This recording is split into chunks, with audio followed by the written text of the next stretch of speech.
오늘 제가 맡은 그 주제는 부자 되는 법이라는 주제를 가지고 있습니다. 참 명구스럽기도 하고 참 어울리지 않는 주제를 가지고 있다는 생각을 합니다. 어떻게 의사라는 사람이 부자 되는 법이라는 강의를 하나라고 궁금해 하실 거고, 저 사람 병원에서 돈 깨나 벌었나 보다 이런 생각을 하실 수도 있습니다. 사실 제가 이런 강의를 하거나 또 이 부자경제학이라는 책을 쓰게 된 동기는 실제로 제가 부자여서가 아니라 그냥 대학 시절부터 작은 취미로 경제 분야에 대해서 조금씩 공부를 해왔던 것을 그냥 다른 분들이 너무 과대평가해 주셔서 그렇습니다. 사람들이 살다 보면 다양한 취미를 가진 분들이 많지요. 소방관 중에 암벽을 잘 타시는 분도 있고, 경찰관 중에 그림을 잘 그리시는 분도 있고, 변호사 중에 붓글씨 잘 쓰시는 분도 있고, 사람은 누구나 자기가 가진 이 장기라는 게 있는데, 어떤 분들은 또 노래방 가면 노래를 잘 하시지요. 저는 몸집이 크고 이래서 아무런 장기를 가지고 있지를 못합니다. 그래서 어디 가면 노래도 못하고, 춤도 못 추고, 어디 뭐 테니스도 못 치고 할 수 있는 게 없습니다. 골프도 할 줄 모르고. 그래서 제가 할 수 있는 유일한 장기라는 것은 그저 짬짬이 경제에 관련된 취미를 가지고 공부를 해왔던 것, 이것을 이제 정돈해서 여러분들에게 말씀드릴 기회가 좀 있었고, 그러다 보니까 이제 많은 분들이 보시기에 신기한 거죠. 어떻게 의사라는 친구가 경제학에 대해서 저렇게 관심을 가지고 있을까, 이런 호기심들이 저를 이 자리까지 불러낸 것 같습니다. 어쨌거나 오늘의 주제는 이 부자 되는 법인데, 우리가 부자 되는 법에 대해서 같이 생각해 볼 수는 있습니다. 이런 말씀은 드릴 수가 있습니다. 제일 먼저 부자 되는 법이라고 이야기하면 일단 제일 먼저 우리가 부자란 무엇인가라는 질문에서 출발을 해야 됩니다. 부자가 어떤 정도가 되면 부자라고 생각하십니까? 요즘 대개 이제 책들의 영향도 있고 보험회사에서 이야기하는 이 논리도 있어서 한 10억 정도 있으면 부자다, 뭐 이런 생각들을 많이 하시는 것 같고, 또 어떤 분들한테 이야기를 들어보면 자기의 입장에 따라서 참 많이 달라집니다. 예를 들어서 제가 강남에 있는 어떤 PB센터 운영하시는 분들한테 여쭤보면 어느 정도 되면 한국에서 부자라고 할 수 있습니까? 그러면 현금 50억을 24시간 안에 동원할 수 있으면 부자다, 이런 이야기를 하시고, 또 같은 질문을 기업 경영자들 조차 모임 같은 데서 질문을 해보면 뭐 한 2천억 정도는 있어야 부자라고 하지 않겠나, 뭐 이런 질문을 답변을 하십니다. 혹은 요즘 좀 이게 고약한 문제로 갑자기 재판받으러 다니시는 뭐 자동차 회사 회장님 같은 경우에는 여쭤보면 아유, 뭐 쪼잔하게 최소한 1조는 돼야 부자다, 뭐 이런 말씀을 하실 수도 있겠지요. 이렇듯이 부라는 것은 참 상대적 개념이고, 부자라는 것도 참 정의하기가 어려운 개념입니다. 하지만 한 가지 분명한 것은, 저는 어떤 것을 부자라고 생각하느냐 하면, 내가 더 이상 부를 늘려야 되겠다는 생각이 없는 사람이 부자입니다. 그래서 내가 더 많은 것을 쌓아야 하고 더 많은 돈을 벌어야겠다는 욕심이 있으면 그 욕심의 크기가 크면 클수록 가난한 사람이고, 내가 더 이상 부를 위해서 내가 목숨을 걸 이유가 없고 더 이상 돈을 벌 이유가 없다라고 생각하면 부자라고 볼 수 있습니다. 그래서 내가 돈이라는 것에 노예가 되는 사람이 되고 싶으면 이 부의 만족도를 굉장히 키우는 거고, 내가 돈이라는 것의 목표가 내 삶을 지배하는 노예가 되지 않겠다라고 생각하면 그 목표를 합리적으로 정하면 됩니다. 그런 관점에서 생각하면 저는 부자가 분명합니다. 그것이 다른 사람들의 눈에 보기에는 일단 보기에도 돈이 많아 보이잖아요. 막 둥둥하고 살도 많이 찌고 이랬으니까 잘 먹었어, 부자인가 보다, 이런 생각을 하실 수 있는데, 저는 부자가 맞습니다. 왜냐하면 제가 가진 돈의 크기가 아니라 제 스스로 제가 더 어떤 많은 돈을 벌겠다는 갈망을 가능하면 지우고 살려고 노력을 합니다. 그래서 스스로는 부자이라고 생각하고 살아야지, 항상 나는 부자다, 거울 앞에 서서 나는 부자야, 이렇게 세뇌를 하고 삽니다. 그런데 현실 속에서 지금 제가 드리는 말씀이 가슴에 와닿지 않는 분들도 많아요. 왜냐하면 스스로 부자라고 생각을 하고 싶어도 일단 먹고 사는 일용할 양식이 있어야 뭐 그게 이야기가 되는 거지, 당장 오늘 내가 피죽을 끓여 먹을 돈도 없는데 나는 부자야, 거울 앞에 서서 이야기하면 그거는 현실감이 없는 거지요. 그래서 우리가 현실감 있는 부자는 어떤 건가, 이렇게 생각해 보면 다시 문제는 이런 겁니다. 모든 사람이 동의할 수 있는 것은 내가 일용할 양식은 최소한 해결이 돼야 됩니다. 지금 현재도 그렇지만 나중에도 해결이 돼야 되겠지요. 지금 못 먹고 사는 분은 없겠지만 미래 10년 후에, 20년 후에, 30년 후에도 최소한 내가 생계나 최소한의 내가 인간적 존엄성을 누릴 수 있는 정도의 경제적 해방은 되어야 한다. 이 정도는 돼야 거울 앞에 서서 내가 부자라고 얘기를 할 수 있지. 거울 앞에 서서 부자다 그러고 집에 가서는 아이고 애들 공학금을 어떻게 하나. 이건 사실 우리가 개념적으로만 부자고 어떻게 생각하면 현실 도피자지야. 그냥 우리가 어떻게 보면 이 말을 연결지어서 가만히 생각해 보면 부자 되는 꿈이라는 것은 보통 사람들이 황당한 꿈을 꾸고 있는 건 아닙니다. 우리가 보통 사람들이 내가 부자가 되고 싶어 이 말 속에는 어떤 말이 들어있느냐 하면 막 그냥 그 재벌 회장들처럼 막 수십억 수천억의 부자가 되겠다 이런 의미가 아니고 내가 내 가족과 그냥 이렇게 좀 소박하게 그냥 걱정 없이 살고 다만 이 걱정 없이 살 수 있는 상태가 마지막까지 이어질 수만 있다면 내게 그 정도 준비만 되어 있으면 좋겠다라는 것이 사실 부자에 대한 욕망이지요. 그래서 우리는 이 소박한 분들에 대한 기준을 놓고 생각을 해야 됩니다. 우리가 지금 현재 이 논의의 주제를 어떻게 이야기하면 모그룹 회장만큼의 부를 챙길 수 있을 것인가 이러한 주제로 간다면 저도 그건 답을 드릴 수가 없지요. 그럼 우리가 일용할 양식을 미래까지 가져가는 문제가 왜 요즘 들어서 또 갑자기 문제가 되었는지를 생각해 볼 필요는 있어요. 요즘 참 신기하지 않으세요? 혹시 불과 한 5년 전부터 재테크라는 말이 굉장히 유행을 했습니다. 또 한 5년 전부터 은퇴, 노후 이런 말들이 우리를 두렵게 합니다. 10년, 20년 전에는 지금보다 훨씬 못 살았는데 왜 그때는 은퇴나 노후, 재테크 이런 말이 별로 없었을까요? 그때는 복부인, 투기꾼 이런 말은 있었지만 재테크라는 말은 없었어요. 그리고 그때도 다들 은퇴하시는 분들이 많았는데 왜 은퇴나 노후에 대한 준비들을 안 하셨을까요? 이유는 하나입니다. 과거 우리네 부모님들이 살던 시기는 어렵던 시기였지요. 참 그때만 해도 힘들 때였는데 그때는 성경 말씀처럼 현재는 미약하지만 미래가 창대할 것이라는 믿음이 있었어요. 이게 나라가 발전을 하고 막 경제 성장을 하고 점점 나라가 커지고 활발하게 이게 성장을 하고 이럴 때는 내가 월급을 100만 원을 받고 있지만 내년에는 110만 원 받을 거고 10년 후에는 120만 원 받을 거고 20년 후에는 지금보다 더 잘 살 거라는 믿음이 있는 거지요. 실제로 그렇게 됩니다. 왜냐하면 그때는 사회 전체가 막 이렇게 커지고 있기 때문에 내가 나태하지 않는 한 최소한 내가 최선을 다하는 한 굶어 죽을 일은 없지요. 그래서 그때는 우리네 부모님들은 아침에 일어나서 연탄 리어카를 끌든 세탁소를 열고 하루 종일 다리미질을 하든 때로는 지게를 지든 무엇을 해도 4명, 5명, 6명, 7명, 8명 되는 아이들을 다 먹여 살리고 시집장가 보내고 또 그렇게들 사셨어요. 그런데 지금은 경제성장이 멈추고 정체가 되어 있기 때문에 내가 아무리 열심히 살아도 자칫 잘못하면 미래가 더 창대하는 것이 아니라 지금은 그나마 요만큼이라도 되는데 나중에는 더 못해질 것 같은 두려움들이 갑자기 우리들을 감싸기 시작한 겁니다. 그래서 상대적으로는 예전보다 잘 살지만 미래가 어떨 것이냐에 대한 불안감은 지금이 훨씬 커진 거고 두 번째로는 가족관계도 있습니다.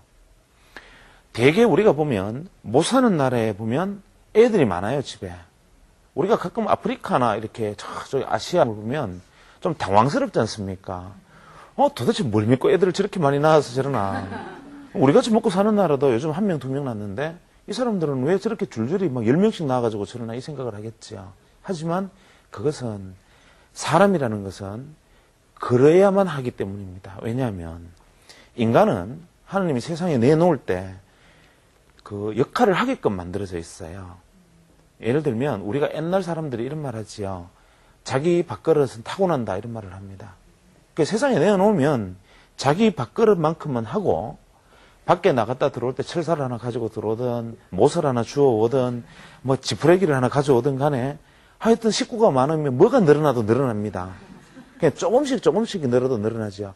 오히려 식구가 적은 사람들은 남는 게 없어서 먹고 사는 데만 빠듯하지만 오히려 애들이 많으면 하다못해 가서 뭐 하여튼 시간당 1,000원짜리 일을 해서라도 벌어오는 입이 많아집니다. 그래서 못 사는 나라일수록 애를 많이 낳고 잘 사는 나라일수록 오히려 가진 부를 나눠서 충분히 쓰기 위해서 애를 덜 낳게 됩니다. 근데 과거에는 그렇게 애를 많이 낳았어요, 우리도. 어렵게 살 때는 보통 뭐 저희 세대는 제가 2남 3녀인데 보통이었고 저 위쪽은 저희 아이가 이남 삼녀가 아니고 제가 이남 삼녀 중에 장남입니다. 저희 세대는. 저희 어머니, 저희 아버님 같은 경우에는 제가 고모가 7분이 계세요. 뭐 그런 시절이 있었지요. 그런데 그 많은 자녀들을 열심히만 살면 먹여 살릴 수 있는 세상, 내가 노력하고 최선만 다하면 밥은 먹던 세상에서 지금은 애를 써도 안 되는 세상으로 바뀌었다는 것이 하나 불안하고, 두 번째로는 과거에는 우리가 이제 많은 애를 낳아놓으면 한 5명 애를 낳으면 5타수 1안타만 치면 그 중에 하나가 잘 되는 애가 생겼지요.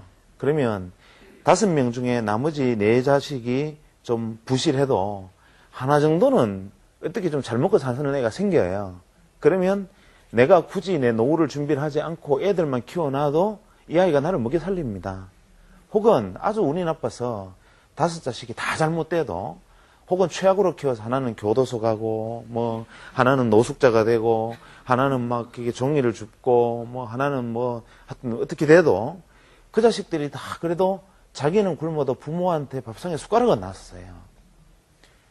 그게 우리나라가 가지고 있던 아름다운 풍속이었고, 그게 바로 사람 사는 세상이었지요. 지금 20대 대학생들에게 설문조사를 해보면 85%의 학생들이 노후에 부모를 봉양할 의지가 없다라고 답변을 했습니다. 현재 대학생 중에 100명에 85명은 나는 나중에 나이가 들면 내 부모 안 모신다.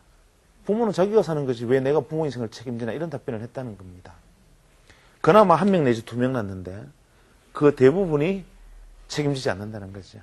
우리가 식탁에 앉아서 밥을 먹다 보면 괴롭습니다. 나는 내가 열심히 벌어와서 내가 가진 모든 것을 이 아이에게 다 퍼붓고 있어요. 기러기 아빠도 하고, 심지어는 이제 아내는 나가서 막 심지어는 애들 사교육비 대기 위해서 파출부까지 합니다. 그렇게 해서 열심히 벌어들인 돈으로 이 녀석한테 다 쏟아붓는데, 이 녀석 머릿속에는 밥 먹으면서 엄마 아빠는 나중에 혼자 살아 이렇게 생각하면서 밥을 먹고 있지. 그럼 내가 같이 밥을 먹으면서도 이 녀석이 나를 배신할 것 같다는 진한 배신감이 나를 몸부림에 떨게 만드는 겁니다. 그래서 밥상머리에 앉아서 내가 사랑하는 자식을 쳐다보면서 내가 가진 걸 다 주면서도 이러면 나는 큰일 나지, 이런 고민을 하게 되는 거죠. 이게 이제는 내 목은 내가 챙기고 내가 노후 준비를 스스로 하지 않으면 나는 얘한테 배반당하는 건 확실하다. 이 녀석은 자식이 아니고 도끼다. 이런 생각을 이제 하기 때문에 노후에 대한 불안이 생겼습니다. 그래서 어떻게 보면 지금 현재 우리 세상을, 사회를 지배하고 있는 이 재테크 열풍은 굉장히 슬픈 배경을 가지고 있는 겁니다. 열심히 살아도 살 수 없는 세상, 내 자식을 믿을 수 없는 세상, 이렇게 인륜이 무너지고 우리가 가져왔던 전통적인 아름다움이 다 사라진 결과, 결국 우리가 그렇게 세상을 험하게 만들었던 그 결과가 이제 부메랑이 되어서 내 등을 찍는 세상이 지금 되어버린 겁니다. 슬프지만 어쩌겠습니까? 그래도 살아는 남아야 되잖아요. 그래서 이제는 자식들이 나를 책임지지 않는다는 거 인정하고, 열심히 살아도 잘 안 된다는 것도 인정하고, 그렇지만 그 와중에 내가 살아남기 위해서 노력을 하자. 그러려면 내가 노후에 얼마가 필요한가를 계산을 막 대보겠죠. 이럴 때 옆에서 부축입니다. 당신 말이야, 애들이 책임 안 질 때 노후에 은퇴하는 시점에 60세부터 최소한 10억은 있어야 그래도 일용할 양식을 해결할 수가 있다. 밥은 밥대로 먹고, 밥만 먹고 사나? 너 부부가 그러다 하다못해 뭐 설악산 여행도 한 번씩 가야 될 거고, 중간에 아프면 수술도 받아야 될 거고, 이런데 내가 수술비 병원에서 암 수술 받고 딱 누워 있는데 자식이 난 그런 부모 없어요. 이러면 나는 병원에서 어떡하나, 이런 두려움 때문에 계산을 해보면 한 10억 정도는 있어야 된다 하고 옆에서 부추기면 겁납니다. 통장 계좌를 막 살펴보기 시작하죠. 내 통장에 찍힌 거는 135만 3천 원인데 10억이면 뭐 9억 9,700만 원이 지금 모자라는 거예요. 그러니까 어떻게든지 돈 좀 벌어봐야겠다 하고 그때부터는 막 서점 가서 재테크 책도 사보고, 지금 저 같은 사람 불러다 강의도 듣고 이러는 겁니다. 그러면 인정을 하지요. 뭐 모든 사람들이 그렇게 말을 하니까 저는 동의하지 않습니다만은, 우리가 10억이 있으면 이제 미래에 보장받을 수 있다고 가정을 해봅시다. 그럼 이 10억이라는 돈은 참 생각 여하에 따라서는 참 별거 아닐 것일 수도 있고 큰 돈일 수도 있어요. 우리가 옛날 사람들이 이런 말 합니다. 공수래 공수거. 거짓말입니다. 공수래는 거짓말입니다. 내가 태어나는 순간 내 손에 쥐어진 부의 크기는 다릅니다. 왕후장상의 아들로 태어날 수도 있고, 혹은 재벌의 아들로 태어날 수도 있고, 혹은 가난한 노숙자의 아들로 태어날 수도 있어요. 태어나는 순간 내 손에 쥐어져 있는 부의 크기는 태어나는 그 순간 결정이 되어버립니다. 우리나라에서 이 10억에 대한 고민을 해결하지 않고 부모로부터 물려받을 수 있는 사람이 15% 정도가 된다고 합니다. 그러면 대개 길거리를 걸어가는 사람 중에 85%는 소위 말하는 자수성가, 혼자의 힘으로 이 미래를 책임을 져야 되는데, 그렇다면 이 나머지 85%가 10억을 만들기 위해서 어떤 노력을 해야 할까요? 지금 도시근로자 평균 임금이 세후 250만 원에서 300만 원 정도가 된다고 합니다. 평균. 그러면 막 크게 잡고 300만 원을 번다고 가정을 하지요. 세금을 내고 이제 보험료 떼고 이제 내 손에 쥐는 게 300만 원을 받았을 때 4인 가족 기준으로 애들 학교 보내고 이제 남편 용돈도 쓰고 집에 살림도 하고 집세 내고 전기세 내고 보험료 내고 100만 원 저축한다는 게 쉽지는 않겠지요. 만약에 300만 원의 수입 중에서 4인 가족이 100만 원을 저축하면 참 근실한 가장, 남편분은 한 달에 한두 번 정도 꼭 필요할 때 슈퍼에서 소주 한 병 사서 집에 와서 오징어 찢어서 아내하고 같이 앉아서 종이잔을 부딪히는 정도의 성실한 가장, 아내는 내가 어떠한 사치도 하지 않고 내 아이와 자식 남편을 위해서 정말 희생하는 엄마, 이런 우리 시대 대부분의 건강한 가정의 보편적인 사람들이 100만 원을 저축할 수 있다고 가정을 하면 이 100만 원씩을 매월 꼬박꼬박 저축했을 때 얼마나 저축하면 10억이 될 것 같습니까? 현재 금리 기준으로 77년을 저축하면 10억이 될 수 있습니다. 그러면 지금 현재 40세라면 117년에 117세가 되면 노후 준비가 끝나고 은퇴를 했으면 준비한 돈을 써야 되니까 최소 30년은 살아야 된다고 가정하면 147세까지 그것을 쓰고 죽어야 됩니다.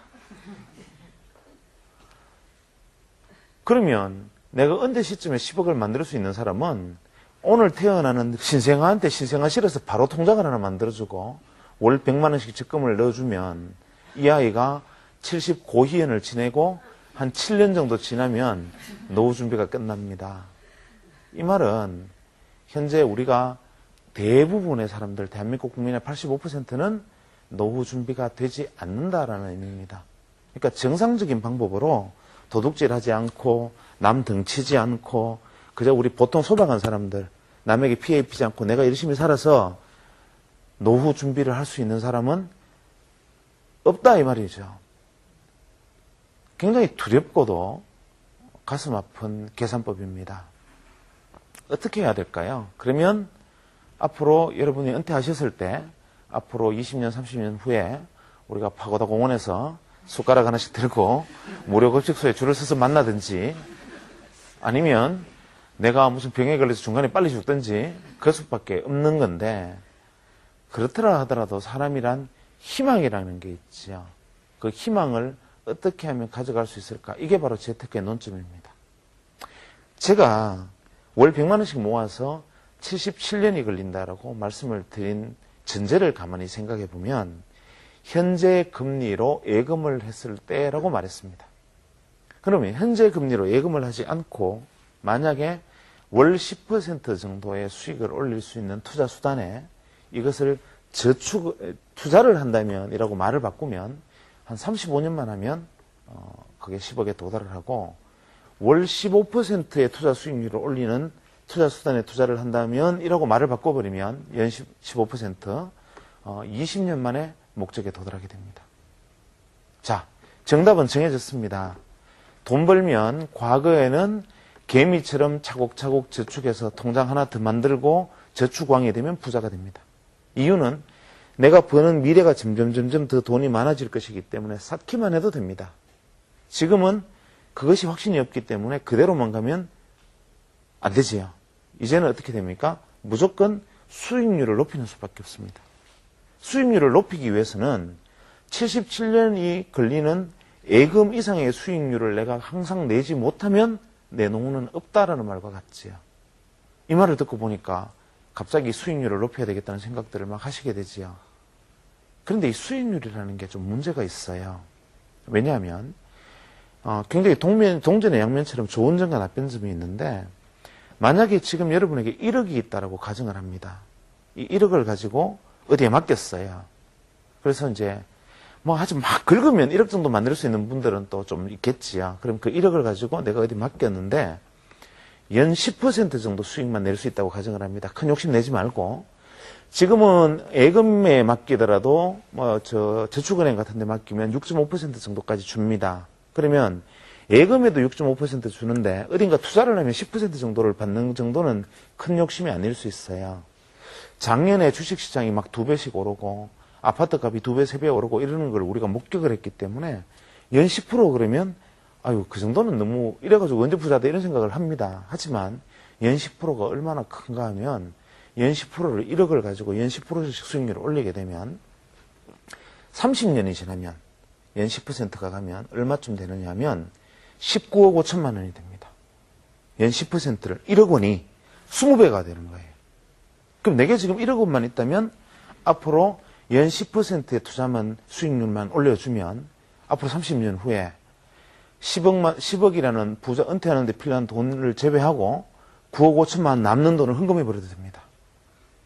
그러니까 엄청난 부자가 되고도 마음의 부자까지 돼버릴 수 있는 만큼의 큰 돈이 됩니다. 그런데 그 30년 중에서 딱 3번만 10년째, 20년째, 30년째 3번만 수익을 못 올린 해가 있었어요.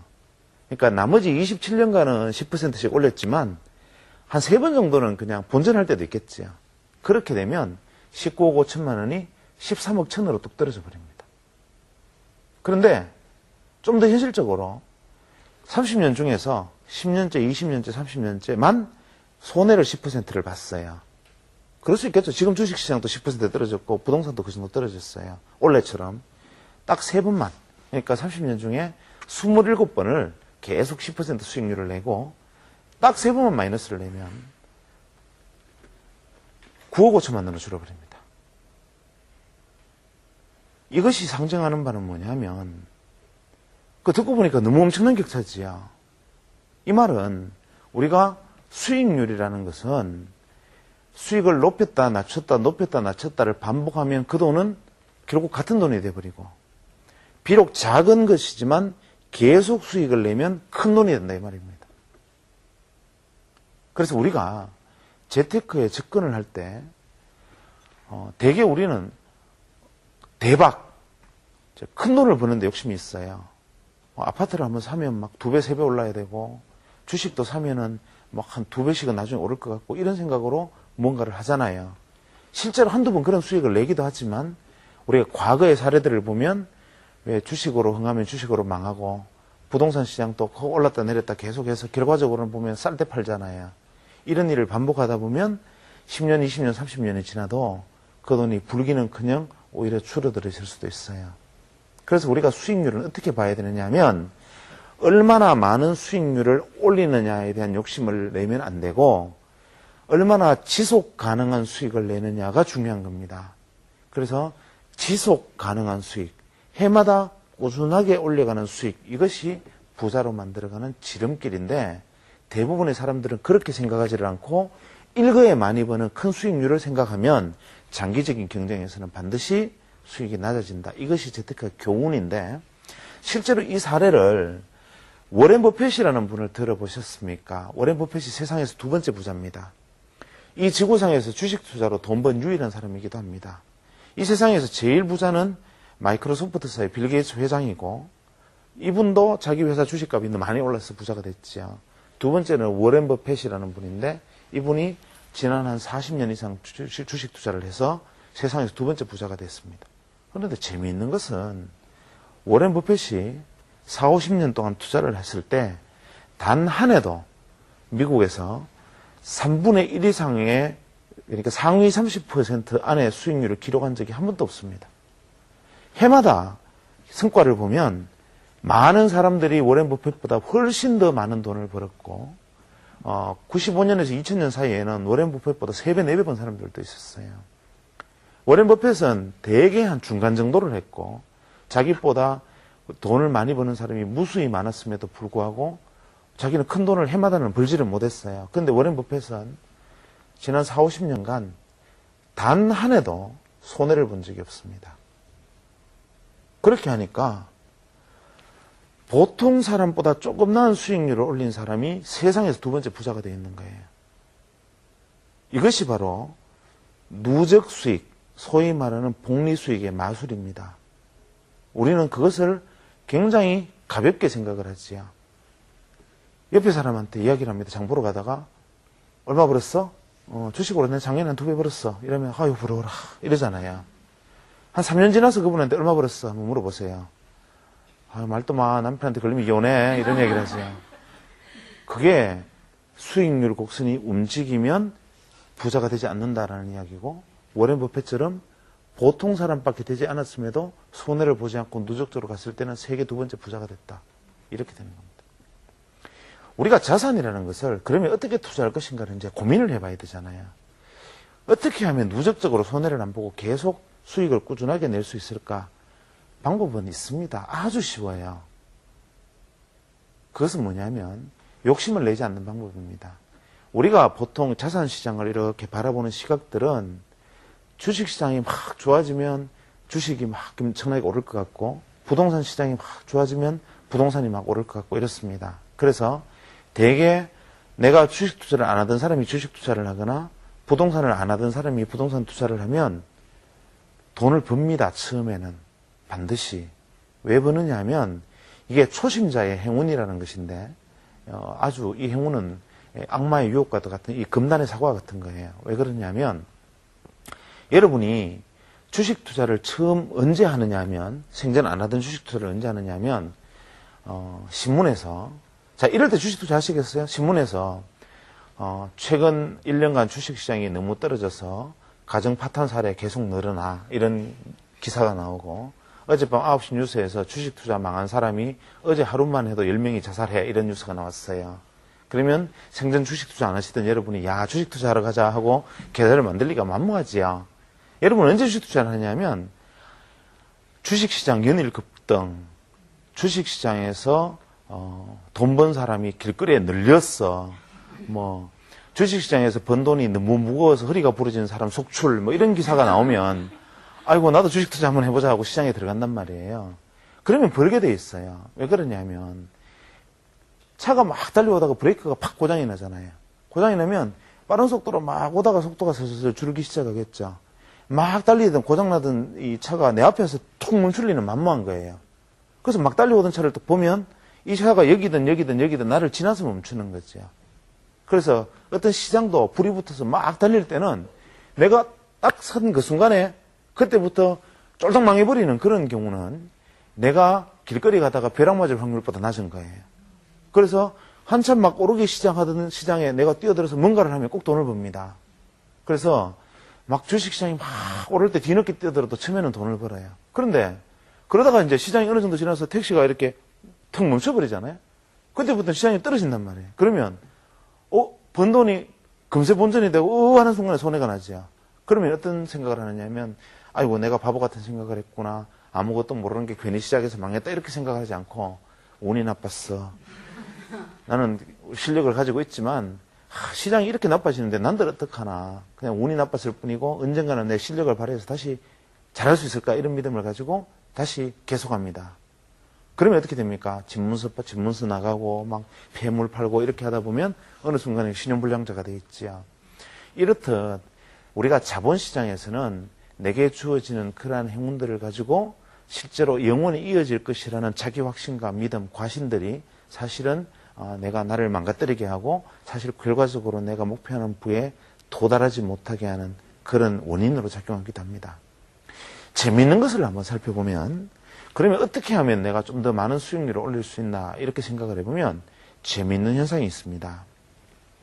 우리가 주식형 펀드 유행하시죠? 적립식 펀드 이런 것도 요즘 많이 가입들 하시잖아요. 요즘은 아마 집집마다 하나씩 가입하시고 적립식 펀드가 아니더라도 보험에 변액보험을 가입하면 그것도 적립식 펀드입니다. 어떤 면에서는 그런 식으로 많은 이들 하시는데 지난 20년간의 통계와 지난 80년간의 통계를 보면 지난 20년간 5%를 제외하고 95%의 뮤추얼 펀드, 즉 주식형 펀드는 주식시장의 평균 상승률을 따라가지 못했어요. 그러니까 아무것도 안 하고 그냥 우리가 이 종합주가지수라는 것이 올라가는 만큼의 평균치만큼도 그 주식형 펀드가 사들인 종목이 못 따라갔다는 겁니다. 지난 80년으로 넓혀보면 단 2%만이 평균을 넘었었습니다. 이런 끔찍한 결과가 왜 생기는 것일까요? 세상에 우리가 펀드 매니저라는 사람들은 전문가들입니다. 주식에 대해서 너무나 잘 알고 경제에 대해서도 아주 도사들이지요. 이런 분들이 고객들의 돈을 받아서 투자를 했는데 왜 수익률이 평균도 안 되는 거냐는 거죠. 여기서 주는 교훈은 무엇이냐 하면 시장은 어느 누구도 앞서 나갈 수가 없기 때문입니다. 우리가 가격을 생각해 보면 가격이 적당한 가격을 비싸다, 싸다라는 기준으로 우리는 가격을 싸게 됩니다. 예를 들어서 내가 물건을 사는데, 아파트를 사는데 오늘 거래를 했어요. 누군가는 팔고 내가 이제 집을 한 채 샀는데 내가 집에 가서 집에서 이제 이야기를 합니다. 남편이 아내에게 오늘 말이야 내가 아파트를 굉장히 비싸게 하나 샀어. 그래서 막 아주 신나 죽겠어. 아파트를 내가 생각해도 너무너무 비싸게 주고 산 거야. 이런 행운이 있나? 이런 바보는 없지요.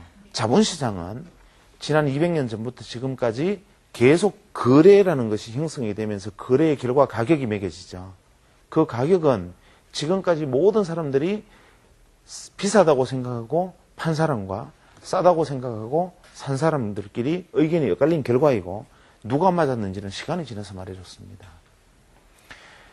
그런 관점에서 놓고 생각하면 만약에 기준 가격이라는 것이 만약에 존재한다고 생각하면 가격이 형성이 되겠습니까?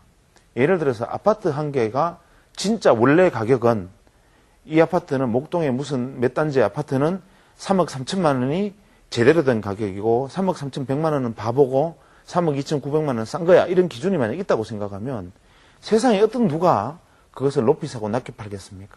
그러면 세상의 모든 가격은 정지돼 버릴 거고 모든 상거래나 상용인은 멈춰버릴 겁니다. 주식시장도 똑같은 가격 안에서만 체결이 될 거고 사고 팔고 가격이 오르내리는 일이 없어집니다.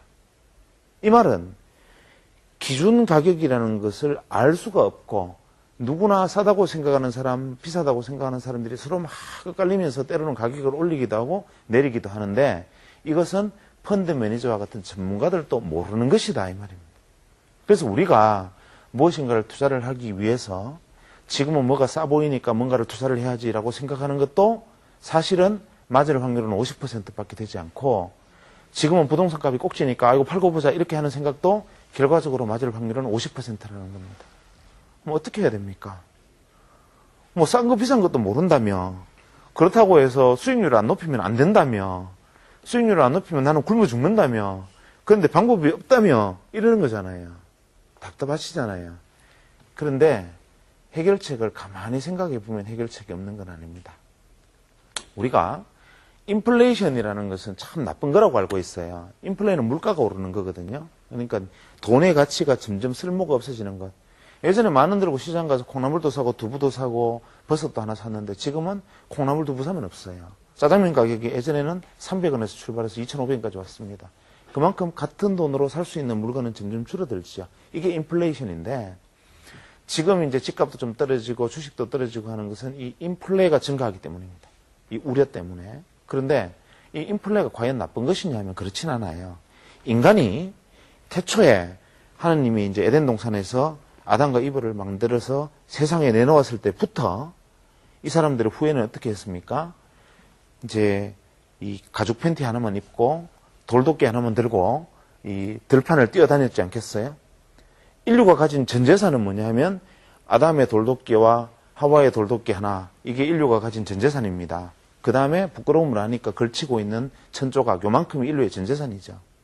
그래서 이 돌도끼가 생산할 수 있는 물건은 그걸로 맘모스 한 마리를 잡으면 돌도끼 두 개가 맘모스 하나를 잡을 수 있는 정도의 생산성을 가지고 있어요. 그런데 이제 하다 보니까 좀 더 기술이 발달해서 이 돌을 갈아가지고 화살 촉을 만들어서 이제는 날아가는 새도 잡을 수 있게 됐다고요. 그러면 이제 인류의 재산은 돌도끼 2개와 화살 3개로 늘어났고 대신에 그 늘어난 만큼 할 수 있는 것은 맘모스 토끼에서 이제 새나 저 위에 날아다니는 말이나 이런 것까지도 잡을 수 있는 능력이 됐어요. 그 다음에 그걸 좀 더 개량해가지고 이제 쇠를 다루기 시작하면서는 이제 농기구를 만들기 시작했잖아요. 그러면 어떻게 됩니까? 예전에 야산의 들판도 밭을 갈아서 농가밭으로 만들었으니까 이제 농기구까지 거기다 남았고, 그 다음에 농가밭이라는 재산이 남았고, 대신 농가밭에서는 이제는 막 곡식이 막 자라서 훨씬 더 많은 생산들이 일어나기 시작합니다. 좀 더 지나면 어떻게 됩니까? 예전에는 이런 농지에서 살만 나왔지만 이제는 거기다 공장을 지으면 훨씬 더 맑은 물들이 쏟아집니다. 그렇게 보면 과거 창세기 이후로 지금까지 인류는 지속적으로 자산을 계속 늘려왔어요. 그 인류의 자산은 시간이 지나면 지날수록 계속 늘어납니다. 그렇지요? 그 지금은 보면 그때에 비해서 건물, 빌딩, 이런 방송국, 뭐 저기 있는 수많은 카메라까지 엄청나게 많은 자산이 늘어나 있습니다. 이게 인플레입니다. 그 당시에는 돈이 만약 있었다고 가정하면, 1,000원이 있었다고 가정하면 1,000원으로 돌도끼를 살 수 있었잖아요. 어떤 바보가 1,000원에 땅을 팔 리는 없잖아요. 돈 가치는 점점 떨어지고 물건은 늘어나잖아요. 화폐 가치는 계속 떨어집니다. 그런데 재미있는 것은 오늘날 우리가 가지고 있는 이 엄청난 재산은 하늘에서 뚝 떨어진 것이 아니라 원래 하늘이 있어라 땅이 있어라 했던 거기에서 출발해서 끝까지 거기 다예요. 왜냐하면 인간은 뭔가 작용을 해서 변형을 시켰지요. 예를 들면 돌을 녹여서 쇠를 만들고 쇠를 녹여서 기계를 만들었지만 그 돌 속에 들어있던 쇠가루를 외계에서 가져온 게 아니잖아요.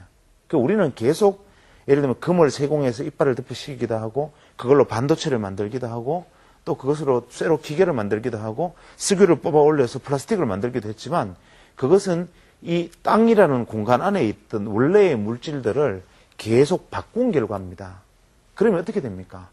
돈을 가지고 있으면 현재 늘어난 자산을 감당을 못하지만 그 안에 들어가 있던 원래의 물질들은 자꾸 활용도가 높아지기 때문에 가치는 같이 올라갑니다.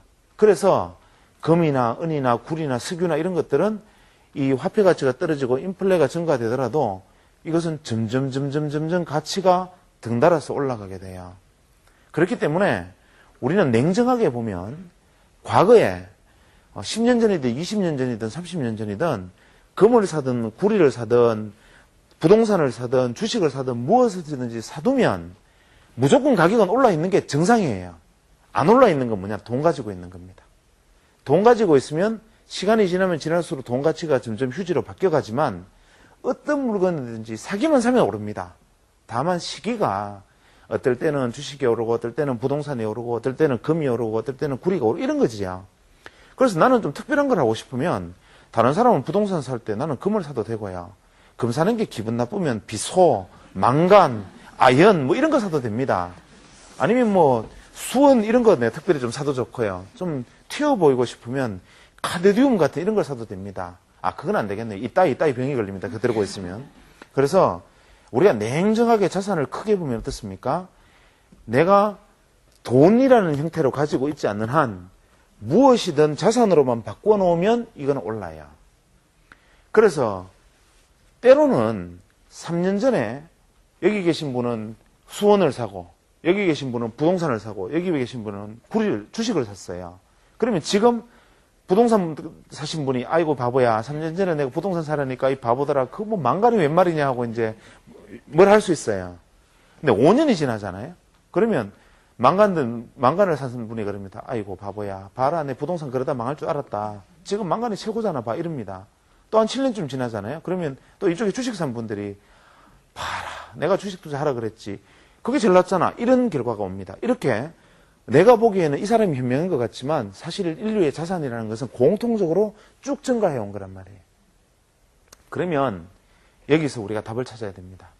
자, 우리는 결론 수익률을 얻기 위해서는 월급을 받으면 돈으로 가지고 있지 말고 그냥 무엇이든지 바꿔야 그럼 금덩어리 금돼지를 사든 하여튼 뭐를 사든 바꿔만 놓으면 우선 당장 망해도 버티면 다른 사람하고 똑같아진다. 이렇게 생각하면 됩니다. 근데 문제는 이때는 평균밖에 안 되는 거예요. 그럼 이때 평균을 넘어설 수 있는 방법이 있어야 되잖아요. 수익률은 분명히 더 높아야 되고 안 망한다니까요. 그러니까 안정적인 수익률은 반드시 생깁니다. 그러니까 어떤 자산을 사서 들고만 있으면 반드시 가격이 오른다 믿어도 됩니다. 그래서 중간에 떨어졌을 때 팔지만 않으면 내가 그냥 버티고만 가면 안 망하고 하여튼 수익률이 생겨요. 다만 그 수익률을 조금 더 높여야 목표에 갈 거 아닙니까? 평균 이상. 그럼 평균 이상의 목표에 가기 위해서는 같은 가격이 올라 있더라도 부가가치를 발생시키는 투자를 하면 됩니다. 자, 이제 좀 어려운 이야기를 해볼게요. 부가가치가 뭐냐면 어떤 투자 수단도 같다 그랬어요. 지금 80년 전을 비교해서 희한하게 지금 2005년도까지가 딱 그런 현상이 생겼는데 80년 전의 가격을 2005년도 말에 80년 전에 금을 샀던, 은을 샀던, 구리를 샀던, 석유를 샀던, 심지어는 설탕, 면화 이런 거 없어지는 거, 밀가루를 사더라도 주식을 사든 무엇을 사든 2005년 12월 달 되면 80년 수익률이 전원이 같아지는 해였습니다. 재밌지요? 그러니까 80년 전에 우리 조상님이 금을 물려주셨던, 은을 물려주셨던, 주식을 물려주셨던 지금 모든 후손들이 똑같이 벌었네 이런단 말이에요. 근데 놀랍게도 금을 물려받은 후손, 은을 물려받은 후손, 주식을 물려받은 후손, 부동산을 물려받은 후손 중에 가격은 똑같이 올랐는데 어떤 사람은 재벌이 되어 있고 어떤 사람은 그냥 보통으로 삽니다. 왜 그런지 혹시 아세요? 이게 부가가치의 마술입니다. 자, 생각을 해봅시다. 주식은 지난 80년 전에 비해서 지금까지 은행에 복리 예금한 것보다 겨우 1% 더 올랐습니다. 그러면 주식 투자할 이유가 없잖아요. 어떤 바보가 스트레스를 받으면서 주식 투자를 하겠습니까? 은행에 묻어놓은 결과 같은데. 그런데 놀라운 것은 금도 그랬고 은도 그랬고 석유도 그랬고 부동산도 그랬고 다 그랬지만 주식에 묻어놨던 경우에는 평균적으로 80년간 평균 연 3%의 배당을 줬습니다.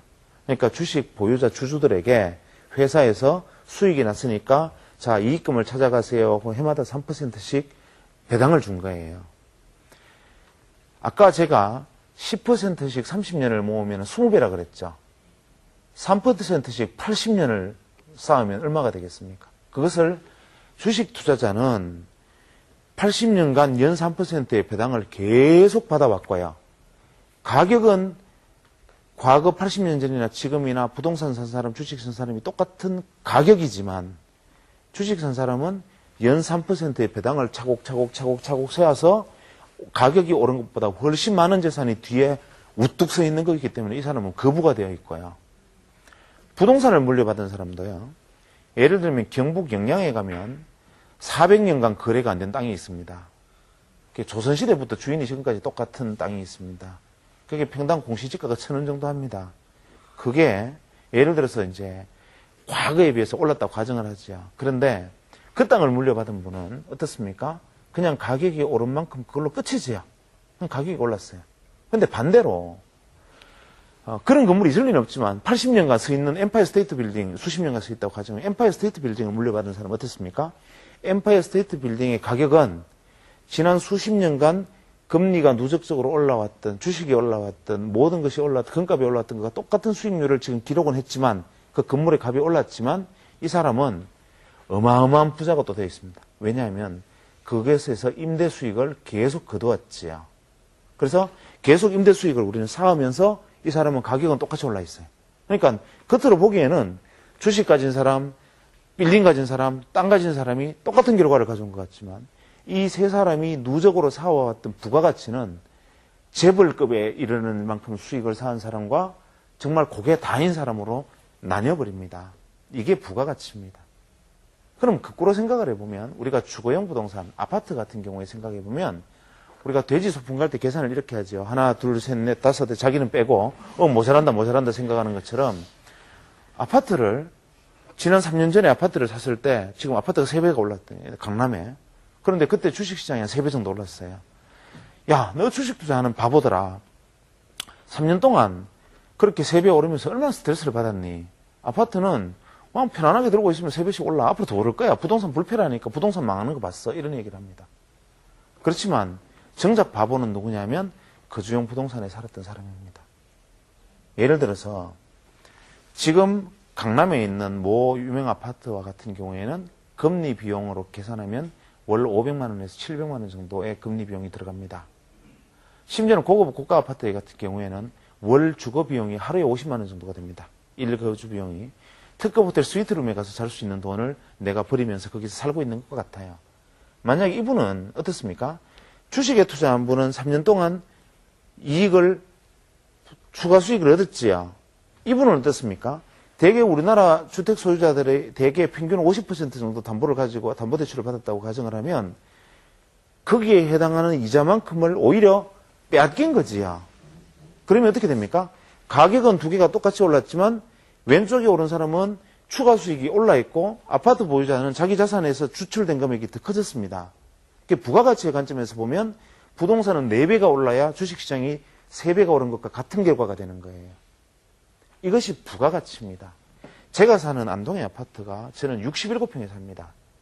생긴 것도 벌써 이렇게 큰 아파트에 살 것 같지 않습니다. 얼마 전에 은행에서 담보대출을 받을 의사가 있느냐고 안내문이 왔습니다. 선생님 아파트는 굉장히 크고 좋은 아파트이기 때문에 저희들이 1억 1천만 원까지 대출할 수 있습니다. 라고 안내장이 왔습니다. 저희 아파트 값이 1억 3천만 원입니다. 지은 지 5년밖에 되지 않고 꽤 좋은 아파트인데 67평 아파트가 1억 3천만 원, 1억 3,500만 원에 거래되고 있습니다. 저는 주거비용으로 67평의 아파트에 살고 있으면서도 사실은 기회비용은 1억 3,500만 원에 해당하는 만큼의 기회비용을 주거비용으로 지출을 하고 있지요. 저보다 작은 아파트에 살면서 가격이 30배 되는 아파트에 사는 분들이 여기 동네에 많으시죠? 이런 분들은 어떻습니까?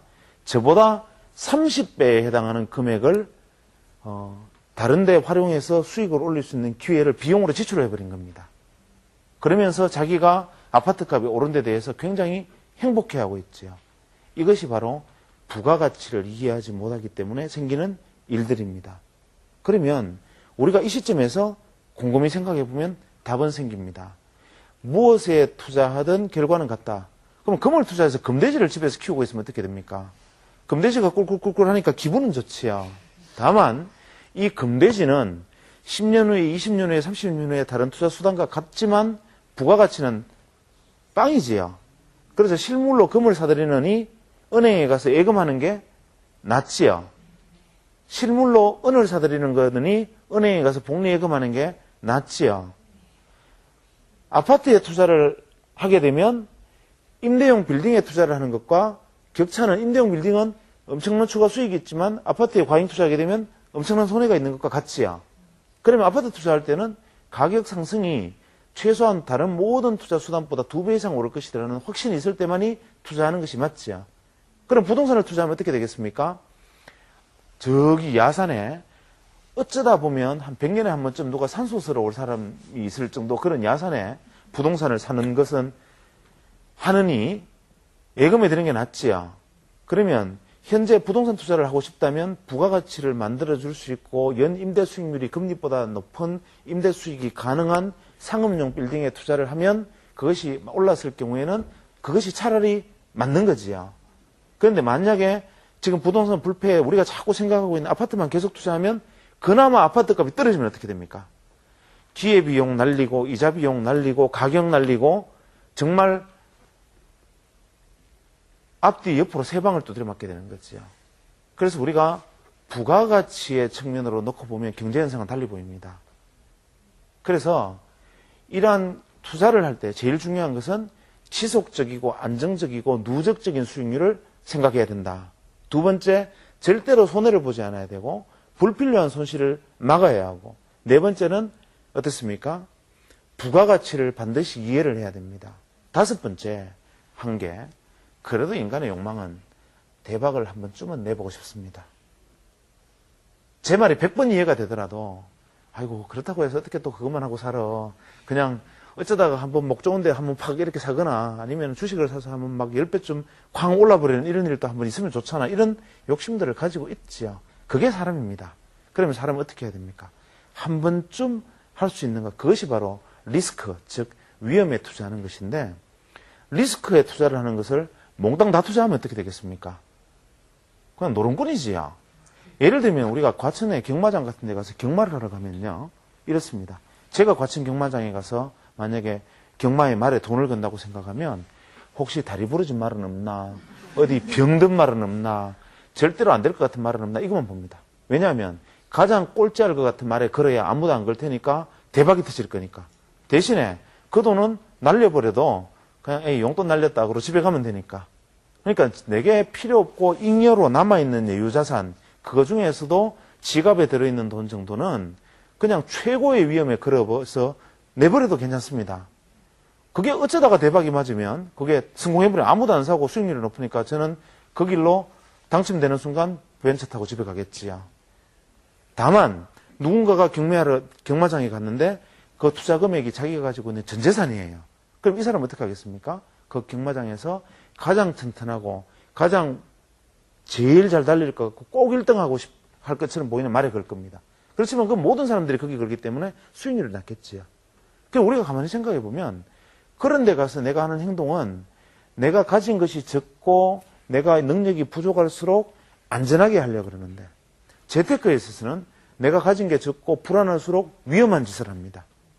그래서 위험이라는 것은 내가 여유가 있고 넘치고 잉여자산이 있을 때 그것을 걸어보는 것이지, 즉 부자가 할 수 있는 전유물이지, 아직까지 부자가 되고 싶은 사람들이 위험자산에 투자하는 것은 대단히 나쁜 생각입니다.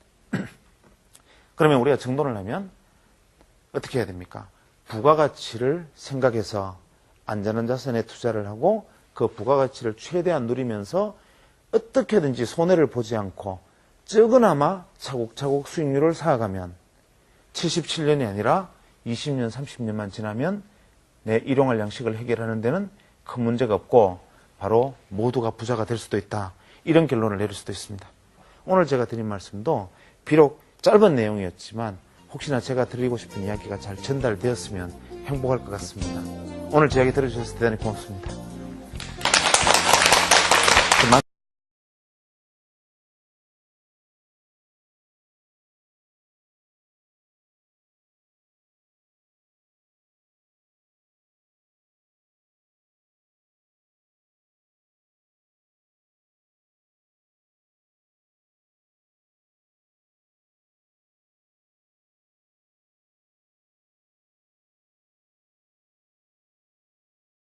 지고 있기 때문에 내가 나태하지 않는 한, 최소한 내가 최선을 다하는 한 굶어 죽을 일은 없지요.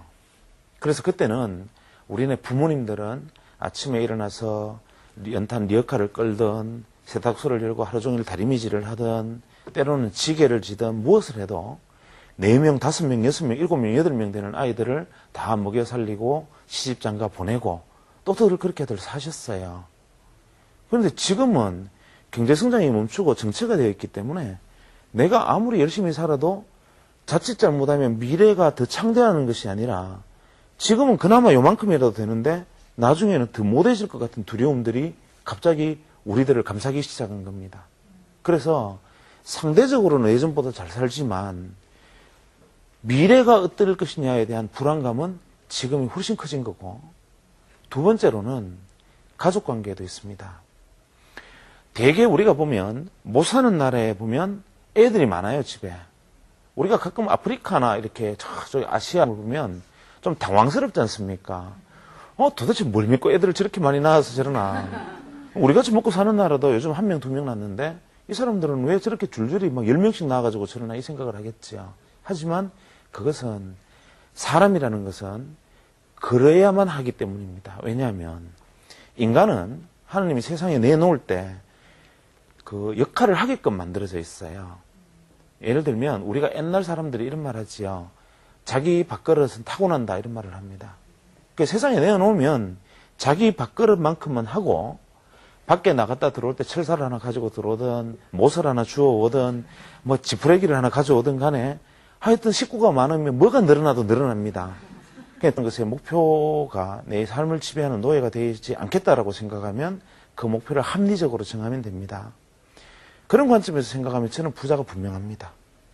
그것이 다른 사람들의 눈에 보기에는 일단 보기에도 돈이 많아 보이잖아요. 막 둥둥하고 살도 많이 찌고 이랬으니까 잘 먹었어, 저 부자인가 보다 이런 생각을 하실 수 있는데 저는 부자가 맞습니다. 왜냐하면 제가 가진 돈의 크기가 아니라 제 스스로 제가 더 어떤 많은 돈을 벌겠다는 갈망을 가능하면 지우고 살려고 노력을 합니다. 그래서 스스로는 부자이라고 생각하고 살아야지. 항상 나는 부자다, 부자다. 거울 앞에 서서 나는 부자야. 이렇게 세뇌를 하고 삽니다. 그런데 현실 속에서 지금 제가 드리는 말씀이 가슴에 와닿지 않는 분들도 많아요. 왜냐하면 스스로 부자라고 생각을 하고 싶어도 일단 먹고 사는 일용할 양식이 있어야 뭐 그게 이야기가 되는 거지. 당장 오늘 내가 피죽을 끓여 먹을 돈도 없는데 나는 부자야. 거울 앞에 서서 이야기하면 그거는 현실감이 없는 거지요. 그래서 우리가 현실감 있는 부자는 어떤 건가 이렇게 생각해 보면 다시 문제는 이런 겁니다. 모든 사람이 동의할 수 있는 것은 내가 일용할 양식은 최소한 해결이 돼야 됩니다. 지금 현재도 그렇지만 나중에도 해결이 돼야 되겠지요. 지금 못 먹고 사는 분은 없겠지만 미래 10년 후에 20년 후에 30년 후에도 최소한 내가 생계나 최소한의 내가 인간적 존엄성을 누릴 수 있는 정도의 경제적 해방은 되어야 한다. 이 정도는 돼야 거울 앞에 서서 내가 부자라고 얘기를 할 수 있지. 거울 앞에 서서 부자다 그러고 집에 가서는 아이고 애들 공락금을 어떻게 하나 뭐 이건 사실 우리가 개념적으로만 부자고 어떻게 생각하면 현실 도피자지요. 그냥 우리가 어떻게 보면 이 말을 연결지어서 가만히 생각해 보면 부자 되는 꿈이라는 것은 보통 사람들이 황당한 꿈을 꾸고 있는 건 아닙니다. 우리가 보통 사람들이 오늘 제가 맡은 그 주제는 부자 되는 법이라는 주제를 가지고 있습니다. 참 명고스럽기도 하고 참 어울리지 않는 주제를 가지고 있다는 생각을 합니다. 어떻게 의사라는 사람이 부자 되는 법이라는 강의를 하나라고 궁금해하실 거고 저 사람 병원에서 돈 깨나 벌었나 보다 이런 생각을 하실 수도 있습니다. 사실 제가 이런 강의를 하거나 또 이 부자경제학이라는 책을 쓰게 된 동기는 실제로 제가 부자여서가 아니라 그냥 대학 시절부터 작은 취미로 경제 분야에 대해서 조금씩 공부를 해왔던 것을 그냥 다른 분들이 너무 과대평가해 주셔서 그렇습니다. 사람들이 살다 보면 다양한 취미를 가진 분들이 많지요. 소방관 중에 암벽을 잘 타시는 분도 있고 경찰관 중에 그림을 잘 그리시는 분도 있고 변호사 중에 붓글씨 잘 쓰시는 분도 있고 사람은 누구나 자기가 가진 이 장기라는 게 있는데 어떤 분들은 또 노래방 가면 노래를 잘 하시지요. 저는 몸집이 크고 이래서 아무런 장기를 가지고 있지를 못합니다. 그래서 어디 가면 노래도 못하고 춤도 못 추고 어디 뭐 테니스도 못 치고 할 수 있는 게 없습니다. 골프도 할 줄 모르고. 그래서 제가 할 수 있는 유일한 장기라는 것은 그저 짬짬이 경제에 관련된 취미를 가지고 공부를 해왔던 것. 이것을 이제 정돈해서 여러분들에게 말씀드릴 기회가 좀 있었고 그러다 보니까 이제 많은 분들이 보시기에 신기한 거죠. 어떻게 의사라는 친구가 경제학에 대해서 저렇게 관심을 가지고 있을까 이런 호기심들이 저를 이 자리까지 불러낸 것 같습니다. 어쨌거나 오늘의 주제는 이 부자 되는 법인데 우리가 부자 되는 법에 대해서 같이 생각해 볼 수는 있습니다. 이런 말씀은 드릴 수가 있습니다. 제일 먼저 부자 되는 법이라고 이야기하면 일단 제일 먼저 우리가 부자란 무엇인가라는 질문에서 출발을 해야 됩니다. 부자가 어떤 정도가 되면 부자라고 생각하십니까? 요즘 대개 이제 책들의 영향도 있고 보험회사에서 이야기하는 이 논리도 있어서 한 10억 정도 있으면 부자다. 뭐 이런 생각들을 많이 하시는 것 같고 또 어떤 분들한테 이야기를 들어보면 자기의 입장에 따라서 참 많이 달라집니다.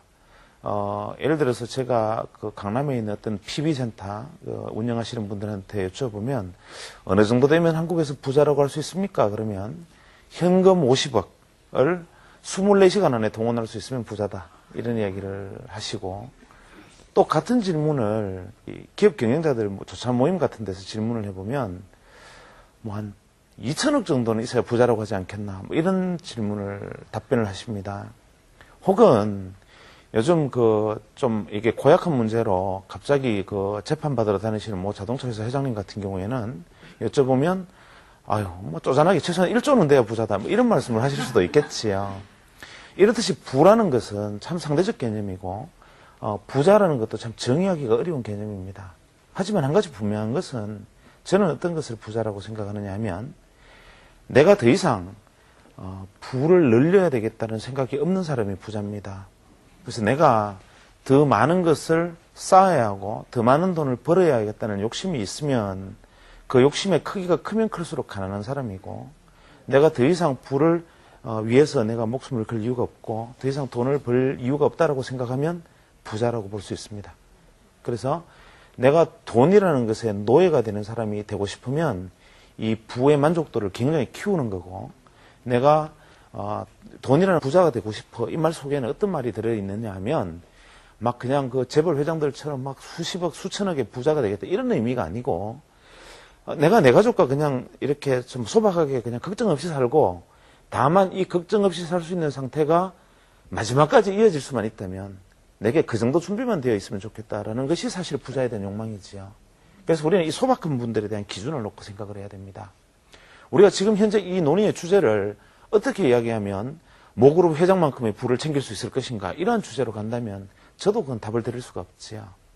그럼 우리가 일용할 양식을 미래까지 가져가는 문제가 왜 요즘 들어서 또 갑자기 문제가 되었는지를 생각해 볼 필요는 있어요. 요즘 참 신기하지 않으세요? 혹시 불과 한 5년 전부터 재테크라는 말이 굉장히 유행을 했습니다. 또 한 5년 전부터 은퇴, 노후 이런 말들이 우리를 두렵게 합니다. 10년, 20년 전에는 지금보다 훨씬 못 살았는데 왜 그때는 은퇴나 노후, 재테크 이런 말이 별로 없었을까요? 그때는 복부인, 투기꾼 이런 말은 있었지만 재테크라는 말은 없었어요. 그리고 그때도 다들 은퇴하시는 분들이 많았는데 왜 은퇴나 노후에 대한 준비들을 안 하셨을까요? 이유는 하나입니다. 과거 우리네 부모님들이 살던 시기는 어렵던 시기였지요. 참 그때만 해도 힘들 때였는데, 그때는 성경 말씀처럼 현재는 미약하지만 미래가 창대할 것이라는 믿음이 있었어요. 이게 나라가 발전을 하고 막 경제 성장을 하고 점점 나라가 커지고 활발하게 이게 성장을 하고 이럴 때는 내가 월급을 100만 원을 받고 있지만 내년에는 110만 원 받을 거고 10년 후에는 120만 원 받을 거고 20년 후에는 지금보다 더 잘 살 거라는 믿음이 있는 거지요. 실제로 그렇게 됩니다. 왜냐하면 그때는 사회 전체가 막 이렇게